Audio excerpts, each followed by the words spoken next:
소망의 인내를 우리가 하나님 아버지 앞에서 끊임없이 기억하기 때문이라고 이야기를 하고 있습니다.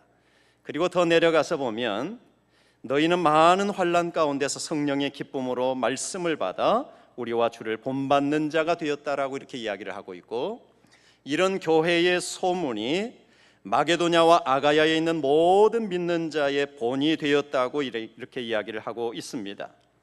또한 주의 말씀이 너희에게로부터 마게도냐와 아가야에만 들릴 뿐 아니라 하나님을 향하는 너희 믿음의 소문이 각처에 퍼졌으므로 우리는 아무 말도 할 것이 없노라, 이렇게 이야기를 하고 있습니다.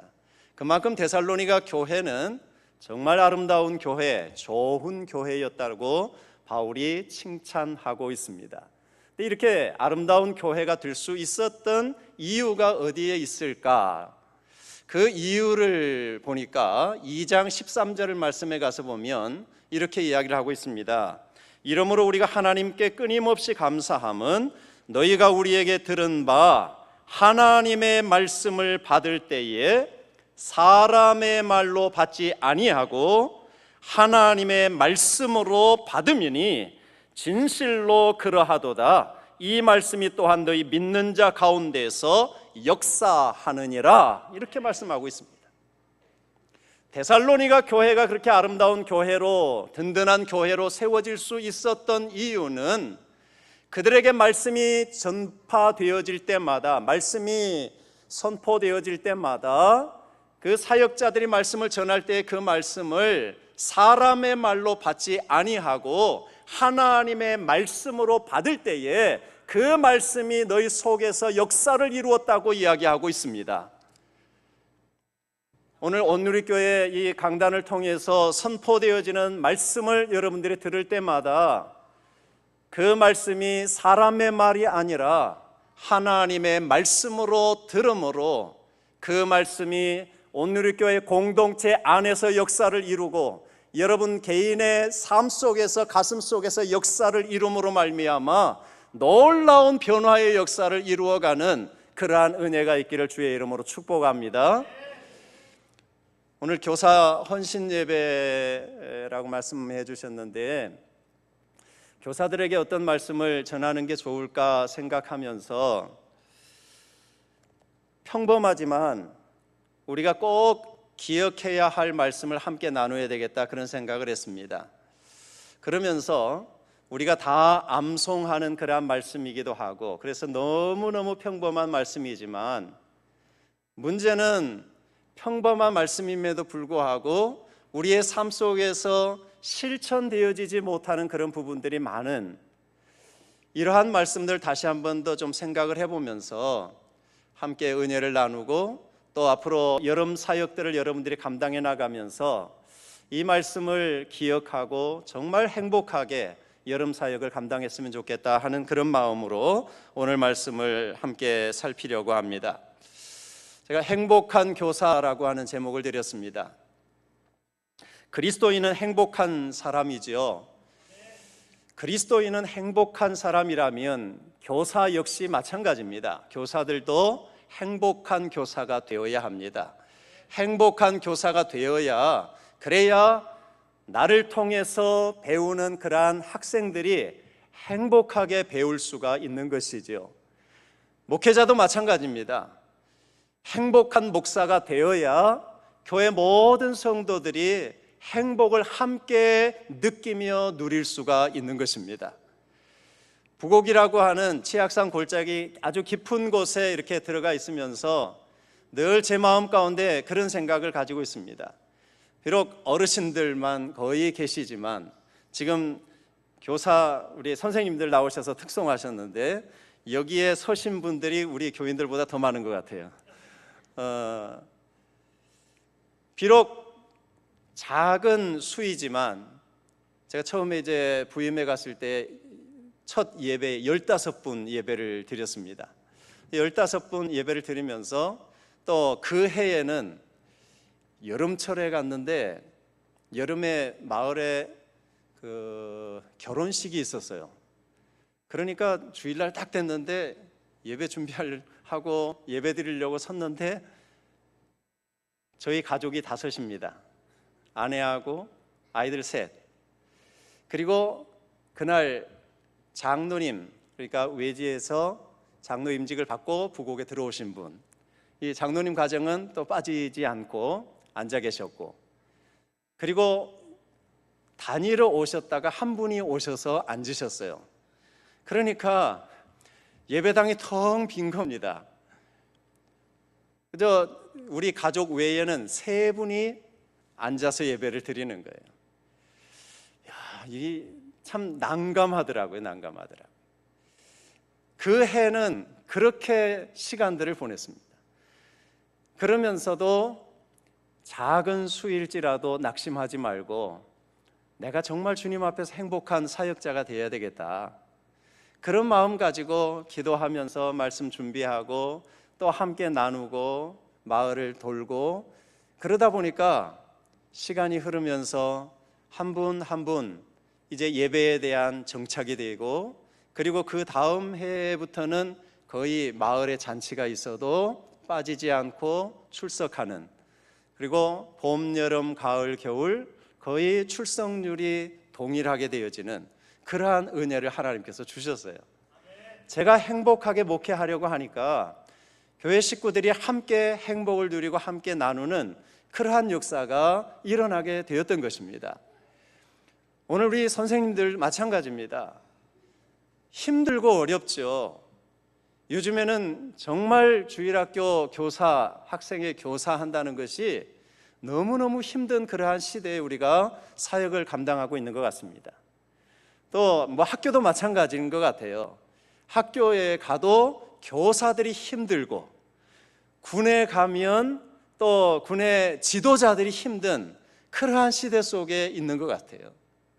이런 시대 속에서 정말 행복하기 쉽지 않은, 기쁨이 충만한 그러한 사역을 감당하기 쉽지 않은 그러한 시대 속에서 우리가 어떻게 하면 행복하게 사역을 감당할 수 있을까? 어떻게 하면 우리 아이들을 정말 행복한 아이들로 바꾸어 갈 수 있을까? 이것은 바로 우리의 생각의 변화로부터 시작되어야 된다고 생각을 합니다. 오늘 말씀해 보면 항상 기뻐하라, 쉬지 말고 기도하라, 범사에 감사하라, 이렇게 말씀하고 있습니다. 아주 평범한 그러한 말씀입니다. 우리가 잘 암송하고 있는 말씀입니다. 서울에 이렇게 올라가다 보니까 어느 교회에서 크게 프랜카드를 붙였더라고요.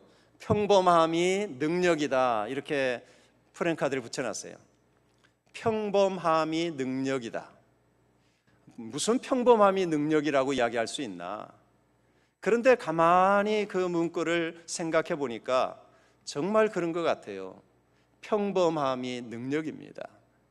아무것도 아닌 것 같아도, 우리가 익숙한 그러한 말씀인 것 같아도 그 말씀 한마디 한마디가 우리의 능력이라고 하는 사실을 우리가 미처 깨닫지 못하고 살 때가 너무나 많다는 것입니다. 평범하지만 능력 있는 말씀, 문제는 그 말씀이 내 삶으로 어떻게 증명되어지느냐, 이것이 중요한 것입니다. 알고 있는 것이 중요한 것이 아니고, 지식적으로 풍성한 알미 중요한 것이 아니고, 내가 알고 있는 그 말씀이 어떻게 삶을 통해서 증명하는 그러한 삶이 되어질 수 있는지, 여기에 우리 그리스도인들은 목숨을 걸어야 된다라고 하는 것입니다. 말씀이 삶으로 표현되지 않으면 그 말씀은 아무런 능력이 없는 것입니다. 내 삶을 통해서 반드시 표현되어져야 그 말씀이 힘이 있고 그 말씀이 능력이 있는 것입니다. 그런 의미에서 항상 기뻐하라고 말씀하시고 쉬지 말고 기도하라고 범사에 감사하라는 이 말씀이 우리의 삶 속에서 그대로 실현되어지는 그러한 삶이 되어질 수 있기를 바랍니다. 기뻐하라고 말씀합니다. 우리의 환경을 돌아보면 결코 기뻐할 수 없습니다. 우리가 주일학교 학생의 사역을 감당하면서도 때로는 참 머리 아플 때도 많고 가슴 아플 때도 많고 힘들고 어려울 때도 많습니다. 때로는 포기하고 싶을 때도 참 많을 것입니다. 이런 환경 속에서 내가 어떻게 기뻐할고, 또 점점 아이들이 신앙생활하기가 힘들어져가는 그러한 시대 속에 우리가 사역들을 감당하고 있습니다. 이런 환경 속에서 어떻게 내가 기뻐하면서 이 사역을 감당할 수 있을까? 환경 보면 우리가 결코 기뻐할 수 없습니다. 그러나 우리가 환경을 뛰어넘어서 기뻐할 수 있는 원인이 있다는 것을 우리는 기억해야 합니다. 그 기쁨의 요인이 무엇이겠습니까? 그것은 바로 복음의 감격이라고 하는 것입니다. 복음이 나를 기쁘게 하는 것이죠. 복음이. 사도 바울이 부활하신 예수님을 만나고 나서 그의 인생이 완전히 바뀌었습니다. 그리고 그는 생명 걸고 복음을 위해서 일했습니다. 지역마다 교회를 세우고 또 세우고 난 다음에 그냥 있지 아니하고 그 교회들을 늘 관심 가지고 돌아보고 기도하면서 또 편지를 써서 그들을 격려하고 권면하고 이런 사역들을 지속적으로 했습니다. 그러면서 이 바울의 사역을 보면 그야말로 환경적으로 보면 너무 열악하고 너무 힘들고 너무 고통스러운 그러한 시간들을 보냈던 것을 우리가 사도행전을 통해서 볼 수 있습니다. 그런데 바울은 그런 고통 가운데서도 나 죽겠다, 나 못해 먹겠다 이렇게 말하지 아니하고 그는 항상 기쁨으로 그 사역을 감당했던 것을 볼 수가 있습니다. 그래서 교회들을 향해서 편지를 쓸 때에 그 성도들을 향해서 기뻐하라, 내가 다시 말하노니 기뻐하라 그러면서 편지를 쓰고 있지 않습니까? 감옥에 갇혀 있으면서도 밖에 있는 성도들을 향해서 기뻐하라고 그렇게 외치고 있습니다. 그것은 비록 감옥에 갇혀 있을지라도 그 내면에 흐르는 기쁨은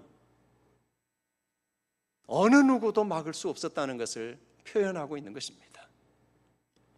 오늘 우리가 이 기쁨은 예수 그리스도께서 날 위해 십자가의 죽으심으로 내 생명 건져주신 그 놀라우신 그 은혜, 그 복음의 감격을 우리가 회복할 때에 이 기쁨을 누리며 사역을 감당할 수가 있는 것입니다. 이 기쁨을 우리가 놓치지 말아야 하는 것입니다.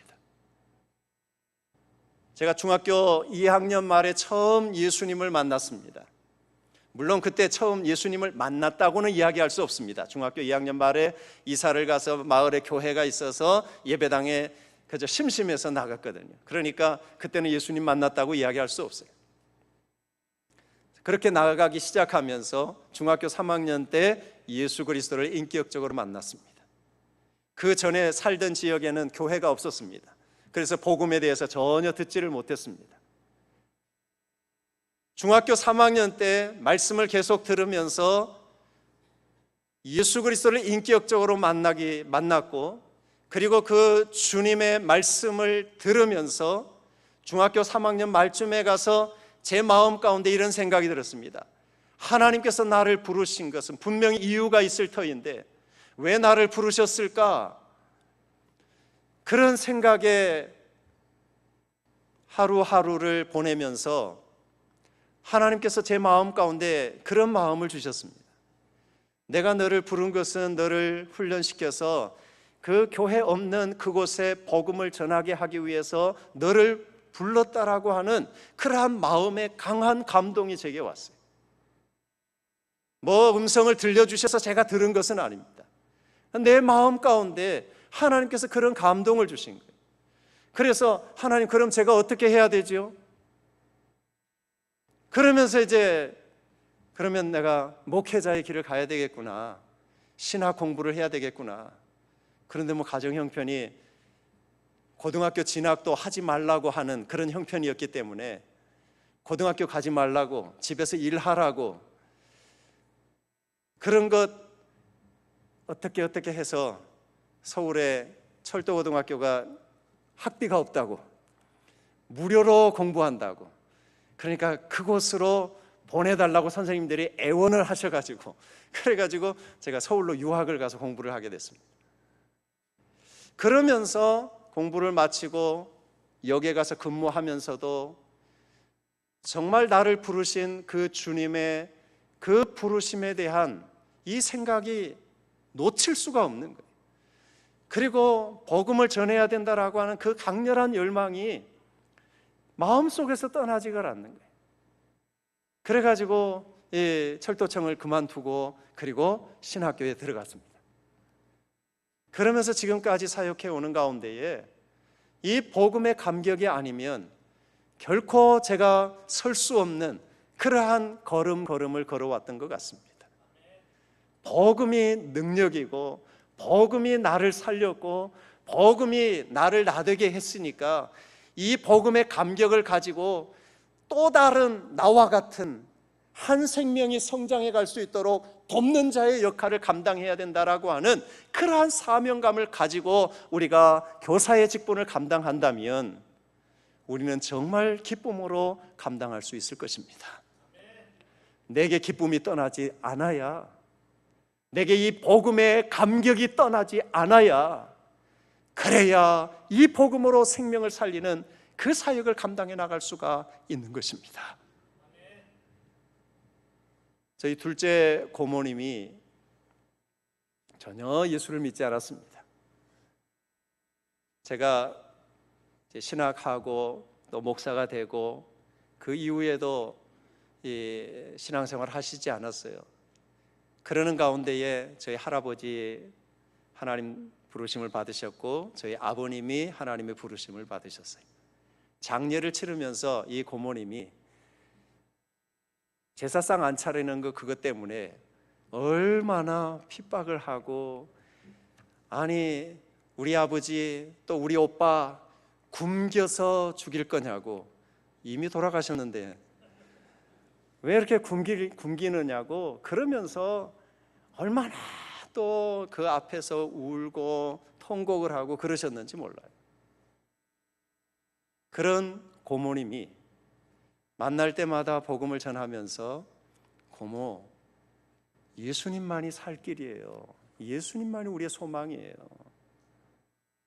이 복음을 전하면서 전할 때마다 그냥 때로는 욕설을 하기도 하고 다 필요 없다고 이야기를 하기도 하고 그러던 가운데에 고모님이 예수님을 만나게 되었어요.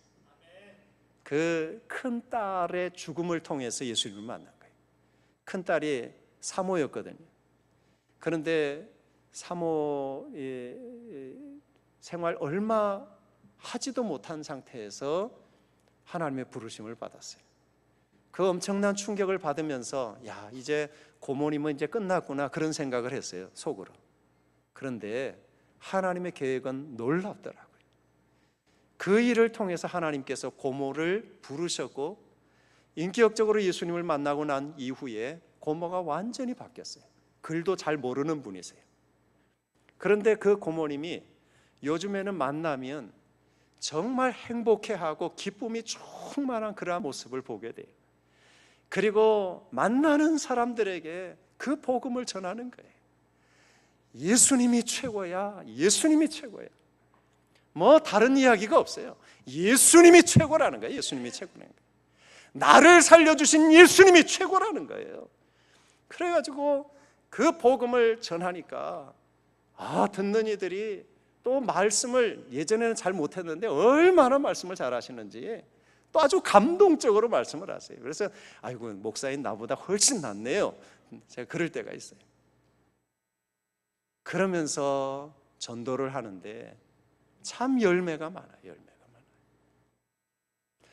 알고 있어서 어떤 체계적인 그러한 전도 방법을 통해서 전도하는 게 아니고 복음의 열정 그 하나 가지고 그 복음 때문에 기뻐하는 그러한 삶의 모습을 가지고 복음을 전하니까 생명이 솟생하는 그러한 역사가 일어나더라는 말입니다. 오늘 우리 선생님들이 정말 이 예수 그리스도의 이 복음의 감격 속에서 기쁨을 잃지 아니하고 이 기쁜 마음으로 어린 생명들을 대하면서 그들에게 나와 같은 그러한 복음의 감격자로 세워나갈 수 있는 그러한 은혜가 있기를 바랍니다. 두 번째로는 쉬지 말고 기도하라고 말씀하죠. 기도라고 하는 것은 관계 아니겠습니까? 기도는 관계입니다. 기도는 하나님과 나 사이의 관계예요. 관계를 잘 맺는 것이 기도예요. 우리가 이것 주세요, 저것 주세요, 이것도 중요하지만 그것보다 더 중요한 것은 정말 기도는 관계예요. 하나님과의 관계. 그래서 늘 생활 속에서 내 곁에 계신 주님과 늘 대화하는 것, 그것이 기도 아니겠습니까? 그러한 기도를 하면서 여러분들의 가슴 속에 누구를 품고 주님 앞에 끊임없이 아뢰야 되겠습니까? 그것은 여러분들에게 맡겨주신 한 영혼 한 영혼들이에요. 그 한 영혼 한 영혼들을 마음에 품고, 그리고 내 삶의 현장에서 늘 그들을 기억하면서 하나님 아버지, 이 친구 하나님 기억해 주세요. 부모님들이 신앙생활 안 하고 있는 그런 친구들도 있을 터이고, 그럴 때 주님, 이 친구 부모님들 신앙생활 안 하기 때문에 신앙생활 참 하기 힘듭니다. 이 친구의 영혼을 하나님 붙들어 주세요. 기도하면서, 그러면서 그 한 영혼 한 영혼을 잘 돌보면 하나님께서 그들을 책임져 주실 것입니다. 조나단 에드워드가 영혼 지킴이라고 하는, 목사는 영혼 지킴이다, 이런 이야기를 했더라고요. 목사는 영혼 지킵니다. 왜 목사는 영혼 지킴이라고 이야기하고 있을까? 하나님께서 이 목사에게 많은 영혼들을 맡겨주셨는데 그들을 한 사람 한 사람을 내 가슴에 품고, 그리고 하나님 앞에 늘 아뢰면서 그들을 돌보는 그러한 삶이 되어질 때에 그들의 영혼이 건강해질 수가 있는 것이죠. 아무런 관심 없이 알아서 성장해 가세요, 알아서 커 가세요, 그러고 그저 나는 내 할 일만 하겠다고 그러면 안 되겠죠. 정말 한 생명 한 생명의 소중함을 알고 그들을 하나님 앞에 인도하고 하나님 앞에 아뢰면서 그들을 위해서 끊임없이 기도하는 그러한 삶, 이것이 오늘 우리에게 중요한 것입니다. 기도는 관계라고 말씀을 드렸는데, 그 관계를 우리가 어떻게 잘 맺어갈 수 있는가? 그것은 하나님께서 나에게 끊임없이 말씀해 주시잖아요. 우리가 하나님의 음성을 듣는다라고 할 때에 그 음성은 하나님께서 어느 날 갑자기 내 귓전에 들려주시는 그러한 말씀이 아니라, 이미 하나님은 성경 66권을 통해서 우리에게 분명히 말씀해 주셨습니다. 믿으시죠? 이 66권의 말씀을 통해서 우리에게 끊임없이 하나님은 말씀하십니다. 그러니까 여러분들이 성경을 읽으면서 하나님이 나에게 주시는 음성을 이 말씀을 통해서 계속해서 들어야 되는 것이에요. 이 말씀을 들으면서 우리는 어떻게 합니까? 이 말씀 앞에 순종하면서 살아가는 것이죠. 순종하면서 내 삶을 이루어가는 가운데에 때로는 힘들고 어려울 때도 있어요. 하나님, 이 말씀대로 내가 순종하며 살려고 하는데 잘 안 되네요. 하나님, 어떻게 하면 좋을까요? 도와주세요. 그러면서 하나님과 계속해서 소통해 나가는 것입니다. 그러면 하나님께서 우리가 기도하는 가운데 또 말씀 주시고 해결책도 제시해 주시고 그러는 것이죠. 아이들을 교육하는 그러한 일에 있어서도 마찬가지입니다. 우리가 아이들 교육하는 일이 정말 힘들고 어렵습니다. 그럴 때에 정말 우리가 해야 할 일은 바로 하나님과 소통하면서, 하나님, 이 아이들을 어떻게 하면 좀 더 하나님의 사람으로 잘 세워나갈 수 있을까요? 어떻게 하면 신앙이 잘 성장해 갈 수 있도록 내가 도울 수 있을까요? 우리가 간절한 마음으로 그 한 생명 한 생명을 위해서 기도하며 우리가 하나님 앞에 기도할 때에 하나님께서 우리에게 방법을 또 제시해 주시는 것입니다. 이것이 없이는 우리가 감당할 수가 없는 것이죠. 그래서 여러분들이 한 생명 한 생명을 가슴에 품고 늘 기도하면서 이 귀한 사역들을 감당해 나가실 수 있기를 바랍니다. 세 번째로는 감사하라고 이야기를 합니다. 여러분, 감사가 풍성한 사역이 되어질 수 있기를 바랍니다. 감사가 풍성해지면 내 속의 원망과 불평은 다 사라져 갑니다. 이게 항상 이 관계, 이게 상관관계가 있어요. 그래서 내가 감사하지 못하면 어느새 불평과 원망이 가득 채워져 가거든요. 그러면 감사는 저 멀리 가는 거예요. 아이고, 내가 이런 아이들 하면서 아이들 막 말썽 부리고 그러면 그것 때문에 짜증 부리고 그것 때문에 힘들어하고 나 못해 먹겠다고 그러고 그러면 어느새 감사하는 마음은 다 사라지고 원망과 불평만 남아가지고 내 영혼부터 망가져가는 것이죠. 감사가 풍성해야 내 삶이 풍요로워지고, 감사가 풍성해야 내게 맡겨주신 아이들도 풍성한 삶의 자리로 인도할 수가 있는 것입니다. 여러분, 날마다 감사의 삶이 되어질 수 있기를 바랍니다. 이 감사는 계속해서 표현되어져야 되는 것이에요. 감사가 표현되지 않으면 안 되거든요. 사실 이 학생들이 학교에서 공부할 때에도 시험이 있는데 그 시험이 감사의 표현이라고 하는 사실을 알고 시험을 보는 친구들은 거의 없어요. 학교에서 시험을 치르고 공부를 하고 나면 시험 치를 때는 그 시험은 뭡니까? 그동안 나를 가르쳐 주신 것에 대한 감사의 표현이 시험으로 나타나는 것 아니겠어요? 선생님이 이렇게 가르쳐 주셔서 내가 지식적으로 이렇게 좀 성장을 했습니다. 그것을 표현해내는 것이 시험지 아니겠습니까? 그것을 잘 표현해내는 친구일수록 성적이 점점 올라갈 수가 있는 것이죠. 그러나 배운 것에 대해서 배우면서도 아유, 이거 배워서 뭐 해? 그러면서 선생님의 가르침에 배우려고 하지 아니하고 엎드려 잠자고, 그러면 그는 결코 실력이 향상되어져 갈 수가 없는 것입니다. 오늘 하나님께서 우리에게 맡겨주신 귀한 일들을 감당함에 있어서 우리에게도 이런 감사의 표현들이 반드시 이루어져야 되는데, 그 감사의 표현들은 바로 열매를 통해서 하나님 앞에 표현되어져야 될 부분들인 것입니다. 하나님께서 맡겨주신 그 사역을 잘 감당해 나감으로, 감사함으로, 기쁨으로 잘 감당해 나갈 때에 내게 맡겨주신 한 생명이 성장해가는 그 모습이 감사의 표현들이라고 이렇게 이야기할 수가 있는 것입니다. 그래서 여러분, 날마다의 삶이 감사로 풍성한 삶이 되어야 하는 것입니다. 선생님들 뿐만이 아니라 모든 그리스도인들이 다 마찬가지입니다. 우리는 평생 하나님 앞에 감사하며 살아야 합니다. 하나님 우리에게 주신 것이 너무 많기 때문에 그렇습니다. 그 감사의 마음을 가지고 주님 맡겨주신 귀한 사역을 잘 감당해 나갈 수 있는 그런 은혜가 있기를 바랍니다.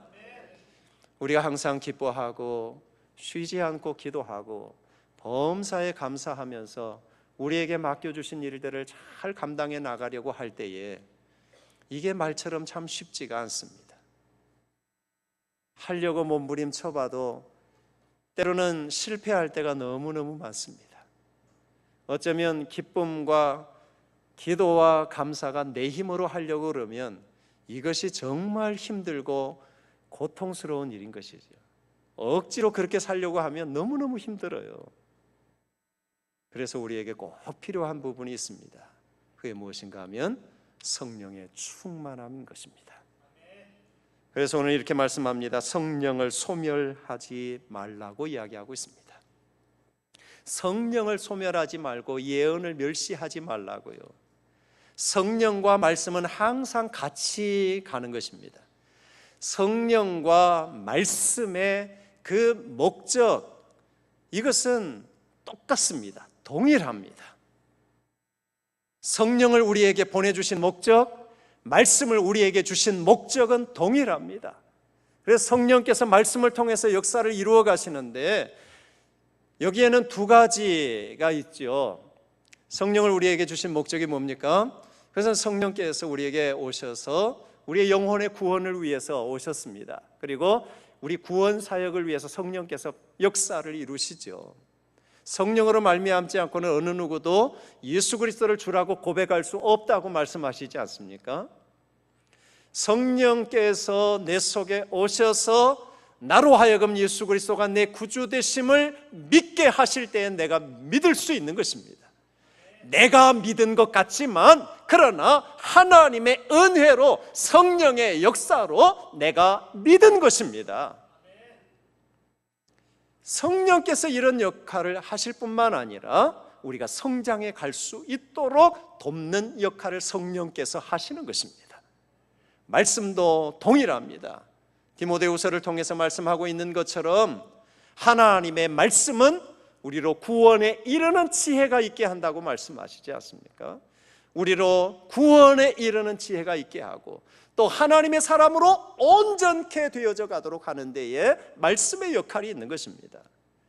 그러므로 우리가 성령의 충만함과 말씀의 풍성함을 통해서 내 영혼이 살찌워지고 내가 건강해지고, 그래서 내게 주어진 어린 생명들을 잘 양육해 갈 때에 그들이 풍요로움을 얻게 되어지고, 그들이 정말 우리가 누리는 것처럼 복음의 감격과 능력을 경험하는 그러한 은혜의 역사가 일어날 줄로 믿습니다.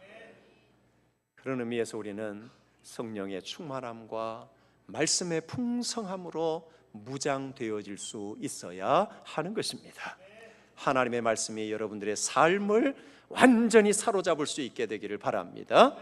하나님의 말씀이 여러분들의 삶을 사로잡고 성령께서 그 말씀을 통해서 여러분들을 강력하게 사용하시는 그러한 은혜가 있기를 바랍니다.